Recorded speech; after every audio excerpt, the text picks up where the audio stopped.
Vous n'utilisez pas de médicaments, évidemment. On dit toujours que ce sont des personnes influençables qui sont susceptibles d'être hypnotisées, c'est vrai? Non, non, non, non. Ce sont des personnes ouvertes. D'abord, on dit toujours, est-ce qu'il faut croire à l'hypnose? Pas du tout. À la limite, les gens qui croient trop à l'hypnose ont tellement des schémas dans leur tête qu'ils rentreront moins facilement dans l'hypnose qu'on fait dans la réalité plutôt que dans cette espèce d'hypnose qu'ils fantasmaient. Donc non, c'est proportionnel plutôt aux capacités d'imaginaire, aux capacités en tout cas d'explorer de nouveaux fonctionnements de pensée.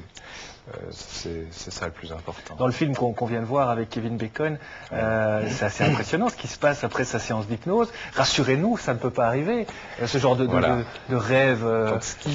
C'est pas mal parce qu'au début, on part d'une réalité qui est effectivement que cette cousine, je crois, suggère une ouverture d'esprit. Voilà, sa belle-sœur. Oui. Une ouverture d'esprit et effectivement, ce qui se produit en thérapie, c'est justement une ouverture vers de nouvelles capacités de changement, de faire autrement les choses, de vivre autrement ses émotions, et donc c'est d'aller mieux.